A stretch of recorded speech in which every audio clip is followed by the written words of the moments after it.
Let me introduce our second panel as they get themselves adjusted to the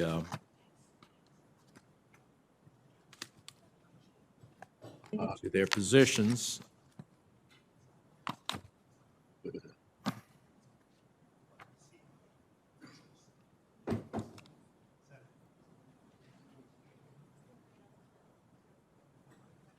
We have two nominations on the second panel. Our colleague, former colleague, Senator Tom Udall, to be ambassador to New Zealand and Samoa, and Ms. Sarah Margon to be the Assistant Secretary of State for the Bureau of Democracy, Human Rights, and Labor.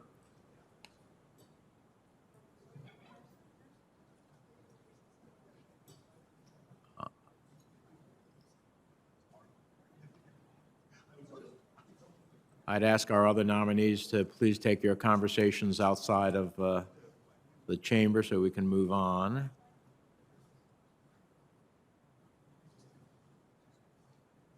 I know that Senators Heinrich and Lujan have expressed their interest in introducing Senator Udall, but they have not yet arrived, so we will wait for them in a moment. Senator Feingold with us virtually? You remember, Huh? the red light is on, Yeah. and then you turn it off. I also understand that our former colleague and member of this committee, Senator Feingold, is going to introduce Ms. Margon virtually today. Is Senator Feingold with us? Senator Feingold, welcome back to the committee, even if it's virtually. We'll recognize you to give an introduction to Ms. Margon. Thank you so much, Mr. Chairman and Ranking Member Risch and members of the committee. Thank you for this opportunity to speak with you today to introduce Sarah Margon, a nominee for Assistant Secretary of State for Democracy, Human Rights, and Labor, which is known as DRL. I worked closely with DRL during my tenure at the State Department when I was the Special Envoy to the Great Lakes region of Africa. I would argue that DRL's work has never been more important than it is right now, with democracy going head-to-head with the growing threats of kleptocracy and authoritarianism around the globe. Right now, democracy is losing some ground in several countries, with devastating consequences for human rights, the rule of law, independent judiciaries, and other democratic principles. Now, President Biden has stressed repeatedly that human rights must be at the center of our foreign policy, and I could not agree more. Democracy and human rights go hand in hand, and DRL is at the forefront of implementing President Biden's commitment to human rights and to crafting and implementing policy aimed at strengthening and preserving the democratic values and principles that we so staunchly believe in and cherish. Sarah is an exceptional candidate to lead DRL at this time and to help inform and guide a human rights and democracy-focused U.S. foreign policy. It's a true honor for me to introduce her. She came to work for me many years ago when I was a member of this committee. At the time, she was coming not just from Oxfam America, but she came into the office almost literally right from a trip she had taken to Eastern Chad.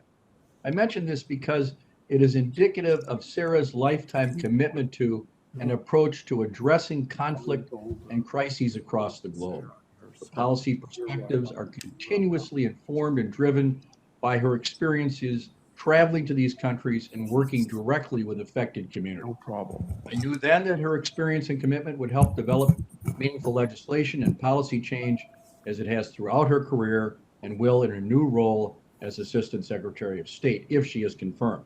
I'll just highlight a couple of things that make her unique. She has a strong commitment to bipartisan foreign policy. I saw this firsthand when she worked in my office and worked closely with senators on both sides of the aisle to advance meaningful foreign policy. This included working with Senator Isaacson on many democracy issues, Senators Inhofe and Brownback to pass legislation to help protect civilians in northern Uganda, Happy to do it. and Senators McCain and Graham on issues relating to Egypt's growing repression and election concerns in 2010, of course, just before the Tahrir Square protests in 2011. She takes the time to listen to all sides and stakeholders, including those whom she disagrees with, so she can ensure that she's fully informed.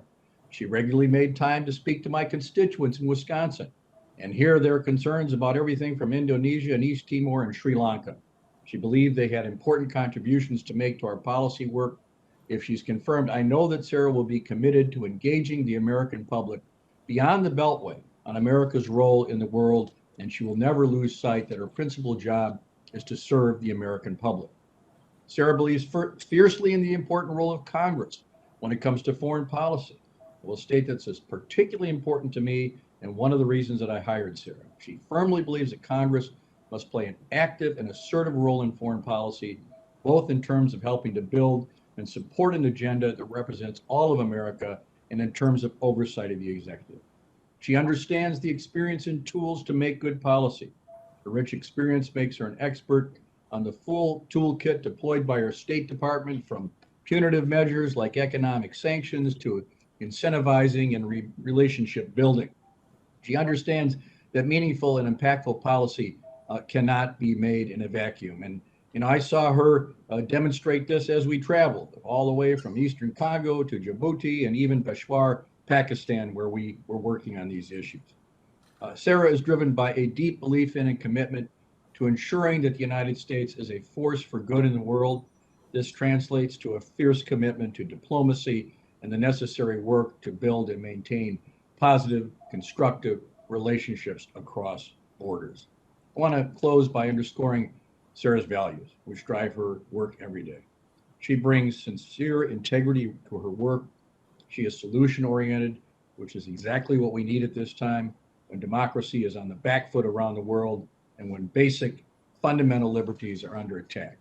I think it would be a little hard to find someone who is more genuinely devoted to advancing human rights and democracy and doing so in an informed, transparent, and collaborative manner than Sarah. If confirmed, she'll be an open, honest broker for improving human rights and democracy around the world. So I recommend Sarah Margon as Assistant Secretary of State for Democracy, Human Rights, and Labor, and thank you so much for the pleasure of testifying before you. Thank you, Senator Feingold. It's good to see you, and we appreciate your glowing recommendation of Ms. Margon. We've now been joined by two of our colleagues, Senator Heinrich and Senator Lujan, who will join in introducing Senator Udall. Senator Heinrich. Chairman Menendez, Ranking Member Risch, and all the distinguished members of this committee, it's really my honor today, my distinct honor, to introduce President Biden's nominee to serve as the next U.S. ambassador to New Zealand and Samoa, and obviously our former colleague, Senator Tom Udall. As a long-serving member of this committee, I know Tom is no stranger to any of you, but I wanted to make sure to echo what I'm sure anyone who has worked with Tom Udall over the years would say about his incredible character and the deep commitment that he has to public service. Tom has devoted his entire life to my state, to serving the people of New Mexico and to serving this great nation. First as our state's Attorney General, then for 10 years in the U.S. House of Representatives, followed by 2 terms in this body in the United States Senate. And during the time that the both of us served here together in the Senate, Tom Udall proved to be a constant friend and close mentor to me. He also set a true example of what it means to be a public servant. Over his 2 terms in the Senate, Tom showed all of us how to act with decency and integrity, how to stay true to your principles, but also how to find common ground. And these are all qualities that I am very confident will serve him well in this new diplomatic role representing our nation's interests abroad. With all of his experience on climate issues and his work with indigenous communities, he is uniquely qualified to build upon our nation's cooperation and shared interests with our allies in New Zealand and Samoa. And I can truly think of no one better suited to represent our country and face international challenges than Tom Udall. On behalf of Julie and myself, I want to congratulate both Tom and his wife Jill on this new opportunity to continue their lifelong service to our country. And I sincerely hope that each and every one of you on this committee will join me in supporting this incredibly qualified nominee. Thank you, Chairman. Thank you. Senator Lujan.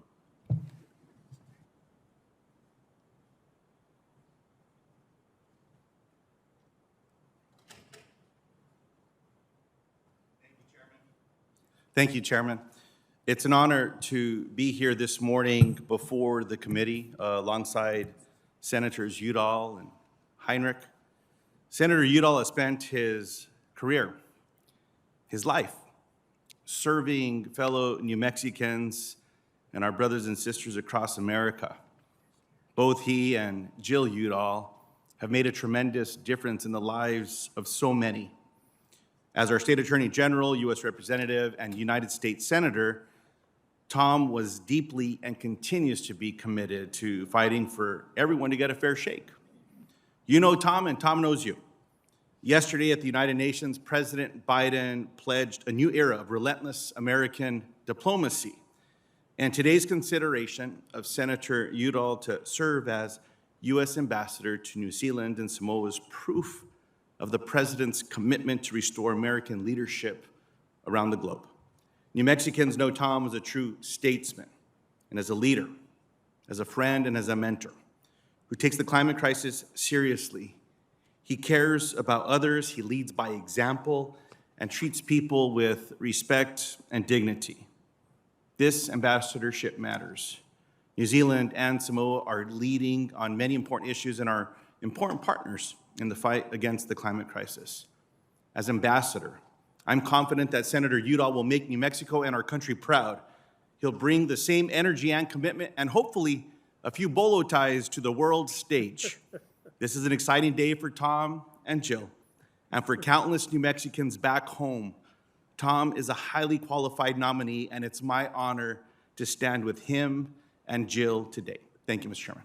Thank you, Senator Lujan, for the glowing recommendation of our colleagues. So we appreciate it. We know you have other issues to attend to, so don't hesitate to leave when you think it's appropriate. And I'll just note as well that Congressman Malinowski from my home state of New Jersey is here with us. He was the former, had the former position that Ms. Margon is being nominated for as the Assistant Secretary of State for the Bureau of Democracy, Human Rights, and Labor. We welcome him to the committee. And since you're here, Congressman, we need to talk about the CASE Act and updating it so that we can actually get some information in real time these days. So we'll look forward to working with you on that. Let me briefly speak to these two nominees. Senator Udall, welcome back to the committee. You now know what it feels to be on the other side of this questioning, so, but we know you're going to do great. Congratulations on your nomination, to Jill as well. I'm glad that President Biden selected you for this important post. I'm confident that upon confirmation, you'll represent the United States well in New Zealand and in the independent state of Samoa. As you know, New Zealand is one of our closest partners, a partnership that is critical in this new era of strategic competition. Now more than ever, the United States has to pursue intense diplomatic outreach in order to support our common goals for addressing climate change, expanding economic and trade opportunities, and building security partnerships. Climate change is one of the most pressing national security challenges of our time, and it poses a significant threat to Pacific Island nations. Overall, I believe we need to reinvigorate our diplomatic presence and outreach to New Zealand and Samoa, and I'm confident that you will be very well up to that task. So we look forward to hearing your goals for how we can deepen one of the closest diplomatic relationships we have even further. Ms. Margon, congratulations on your nomination to DRL. You have extensive experience working to advance human rights and democratic values, as well as support from a bipartisan group of national security leaders, human rights and civil society organizations, including prominent Jewish organizations who believe in the importance of the U.S.-Israel partnership and the importance of a two-state solution for ensuring Israel's future as a Jewish and democratic state. But I also know there have been questions about some of the nuances here, and I trust you'll be able to answer those questions. The need for strong, effective leadership at the helm of DRL has never been more necessary. In every region of the world today, authoritarian governments are seizing more and more power, dismantling core democratic institutions, and closing in on journalists and civil society. Today, Beijing, Moscow, and their kleptocratic partners are driving global authoritarian expansion. They do this through increasingly sophisticated digital authoritarian surveillance and control tools that we put out a very significant report from this committee, and through old-fashioned arrests, peaceful protests, and shutting down independent media. To that end, we witnessed this summer the Cuban regime unleash a brutal wave of repression in response to unprecedented protests by the Cuban people. While the Trump administration took a wrecking ball to our reputation, the Biden administration is doing vital work to reassert the U.S. role in championing democracy and human rights around the globe. That effort, however, was badly damaged this summer by the flawed withdrawal from Afghanistan and the unfolding human rights catastrophe. From Burma to Ethiopia, the amount of human rights concerns around the world is vast. We understand that at times the United States faces hard choices where foreign policy and national security interests do not align neatly with the values we strive to reflect as a nation. Upon occasion, that is unavoidable. But we also know that the organizational structure at the State Department has allowed a culture to flourish in which human rights concerns gets less traction because the powerful regional bureaus frequently sideline DRL. I look forward to hearing from you about how, if confirmed, you will work to recenter our foreign policy around the core American values of democracy, human rights, and the rule of law that advance our U.S. national interests and the cause of freedom and human dignity that rightly belongs to people everywhere. And I'll just close by saying today we had a breakfast meeting with the Prime Minister of the United Kingdom, Boris Johnson. And in that conversation, one of the things that he said that I thought was so poignant for our other colleagues to hear was how important it was for the United States to raise the principles of democracy and human rights and what it means to the rest of the world to do so. So this is an incredibly important position.